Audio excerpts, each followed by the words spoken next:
चाणक्य नीति शास्त्र में उस चीज का जिक्र किया जो व्यक्ति के लिए जहर के घूंट के समान है। इस चीज को बार बार सहन करने पर व्यक्ति के सम्मान को क्षति पहुंचती है और इससे उसकी छवि खराब होती है। आचार्य चाणक्य जी के अनुसार व्यक्ति का मान सम्मान ही उसकी सबसे बड़ी पूंजी होती है, क्योंकि जीवन में सम्मान बहुत परिश्रम के बाद ही मिलता है। चाणक्य कहते हैं कि व्यक्ति को कभी भी अपने सम्मान से समझौता नहीं करना चाहिए। चाणक्य ने अपने नीति शास्त्र में उस चीज का भी जिक्र किया है जो व्यक्ति के लिए जहर का घूंट पीने के समान है और उस चीज को बार बार प्रेम करने पर व्यक्ति का सम्मान को क्षति पहुंचती है।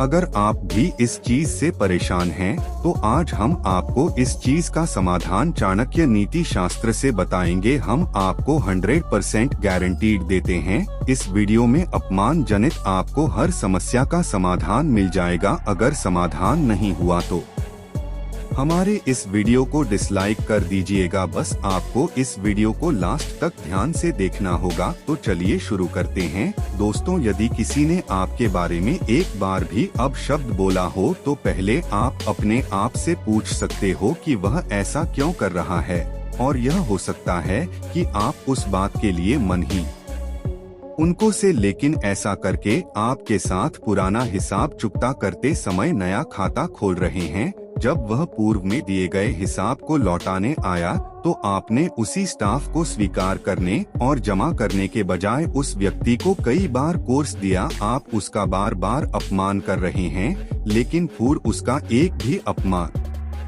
चयन करने में सक्षम है। मानव की बुद्धि उस गहराई तक कैसे पहुंच सकती है, यह समझने की बजाय लोग और कम बात रहते हैं और भ्रमित हो जाते हैं। अपमान की समय हमें किस प्रकार का बर्ताव करना चाहिए, इसके लिए महाज्ञानी आचार्य चाणक्य जी ने कई प्रकार की चाबियां दी है। तो चलिए उन्हें देखते हैं। दोस्तों, जब कोई आपके ऊपर कठोर अपमानजनक शब्दों का बहुत चार करता है, उस समय आपको जागरूक रहना है और उस व्यक्ति के साथ होने वाले टकराव को टालना है। कभी भी किसी भी बात में नहीं पड़ना है, सिर्फ उनके दृष्टिकोण को समझने की प्रयास करें। वो आपसे क्रोधित क्यों हो रहे हैं और क्यों आप पर अपने मानजनक शब्दों का बौछार कर रहे हैं।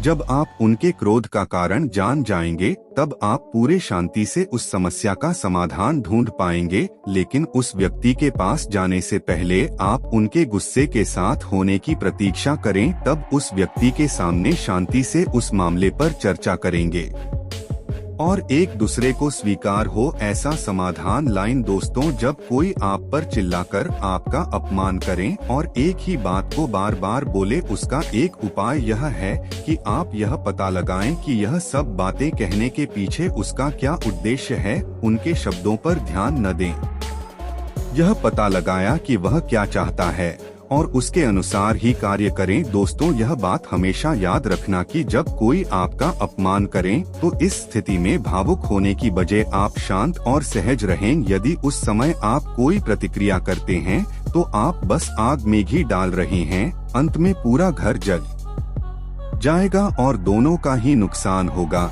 लेकिन यहाँ पर महाज्ञानी आचार्य चाणक्य जी कहते हैं, अपमान को अपने अंदर बचाना चाहिए, क्योंकि वो तो अपने शरीर के लिए महान बन है। उसी बल की वजह से आप एक कामयाब इंसान बन सकते हो और तब आपके अपमान करने वाले व्यक्ति को आप जब बात देने की कोई जरूरत नहीं है। वो आपको इतना कामयाब देखते ही उसे उसी समय मुंह तोड़ जवाब मिल जाएगा। चाणक्य कहते हैं कि कभी भी तीसरी को तुरंत ही कोई प्रतिक्रिया न दें, क्योंकि आपका अपमान हुआ है।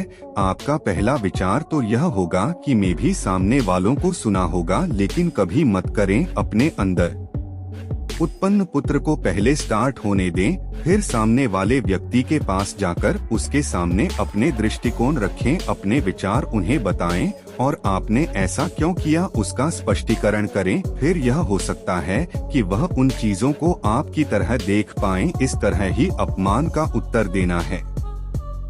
दोस्तों, चाणक्य कहते हैं कि हमेशा सकारात्मक दृष्टिकोण को बनाए रखें। सिर्फ ऐसे सोचो कि सामने वाले व्यक्ति ने सिर्फ कठोर शब्दों का ही उपयोग किया है, उन्होंने आपको मारा तो नहीं ना। इसी कठोर शब्दों से लगने वाले अपमान की तीव्रता कम हो जाएगी। दोस्तों, आचार्य चाणक्य जी का ये भी कहना है कि अपमान होते समय हमेशा आपको ये सोचना है कि यह जो भी कुछ हो रहा है वो मेरे ही हुए कर्मों का फल है। आपका अपमान करने में सामने वाले व्यक्ति का कोई दोष नहीं है, वह तो आपके कर्मों के हिसाब चुकता करवाने के निमित्त बनकर आपकी मदद कर रहा है। ये समझ आपके दो और स्तर को कम करने में मदद करेगी। बस यह समझ लें कि मैंने अपने पूर्व जन्म में कुछ गलतियां की थीं, इसलिए मुझे इस जन्म में अपशब्द मिल रहा है। आपकी ही गलती के कारण उसे ऐसा बोलना पड़ता है। ऐसा करके वो आपको आपके पूर्व जन्म की गलती से मुक्त करवा रहा है। आपको उस व्यक्ति के प्रति किसी भी प्रकार के द्वेष भाव नहीं रखना चाहिए। इसके बदले आपको उनका उपकारी होना चाहिए कि उन्होंने आपको आपके कर्मों से नोट जो किया, परंतु इसके बावजूद भी हम लोग इनके ऊपर तिरस्कार की भावना रखते हैं। चाणक्य जी कहते हैं कि जब कोई आपका अपमान करेगा और आप कम सामने वाले व्यक्ति के लिए नहीं बिगड़ेगा, तब आपने टॉप किया है। ऐसा माना जाता है कि जब इस तरह का होता है तब हमारे अंदर अनंत शक्ति उत्पन्न होती है। आचार्य चाणक्य जी कहते हैं कि कुछ लोग ऐसे भी होते हैं, अक्सर उनकी आदत होती है कि वो सामने वाले व्यक्ति के स्वयं से तुलना करने लगते हैं और इस तुलना की वजह से हमारे अंदर दूसरे व्यक्ति के प्रति एक तरह की नफरत पैदा हो जाती है, जिससे आपकी संबंध खराब होने लगते हैं। इसलिए कोई कुछ भी करें, आपको उसके प्रति कुछ रिएक्ट नहीं देना चाहिए, तभी आप एक सफल और स्मार्ट व्यक्ति बन सकते हैं। आचार्य जी यह भी कहते हैं कि ऐसे लोगों से आप जितना दूर रहेंगे उतना अच्छा है, जो दूसरों के कार्य को बिगाड़ते हैं, जो चुगली खोलें और जो हमेशा दूसरों को नीचा दिखाना, दिल्ली अपमानित करते रहते हैं। वो ढोंगी है, वो सिर्फ अपने ही स्वार्थ सिद्ध करने में लगे रहते हैं, दूसरों को धोखा देते हैं, सबसे विद्रोह करते हैं और ऊपर से ये दिखाते हैं कि मैं अत्यंत नंबर हूँ और अंदर से पहले छुरी के समान है। जिस व्यक्ति का ध्यान सदा दूसरों की कार बिगाड़ने में लगा रहता है, जो सदा ही अपने स्वार्थ के सिद्ध में लगा रहता है, लोगों को धोखा देता है, लोगों को कठोर वाणी और बार अपमानित करता है, बिना कारण सही लोगों से शत्रुता रखता है, जो ऊपर से कोमल और अंदर से क्रूर है, उससे एक पशु के समान व्यवहार करना चाहिए, जिससे वो आपसे दूर रहे, नहीं तो वो आपके स्टॉक कुछ बर्बाद कर देंगे। चाणक्य जी कहते हैं कि ऐसे लोगों को पहचानने के लिए एक ही उपाय है, वह कभी भी किसी की भलाई के बारे में बात नहीं करेंगे और ना ही किसी का भला सोचेंगे। वो तो हमें दूसरों की तरीका देखकर जलते रहते हैं और उसकी अपमान करने के लिए अवसर ढूंढते रहते हैं। ऐसे व्यक्ति को आप उसके व्यवहार देखकर ही उन्हें पकड़ सकते हैं। आप इनसे जितना दूर रहेंगे उतना ही अच्छे रहेंगे।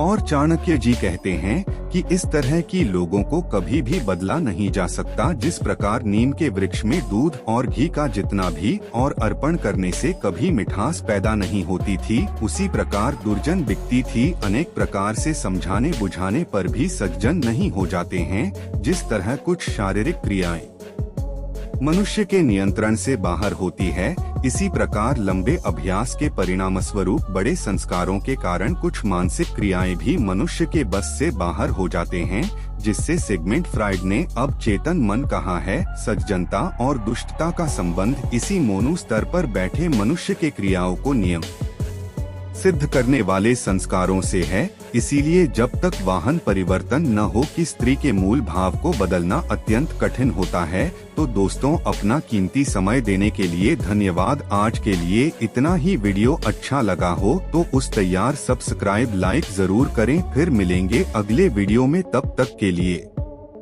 आप खुश रहे, सबको रखें। जय भारत।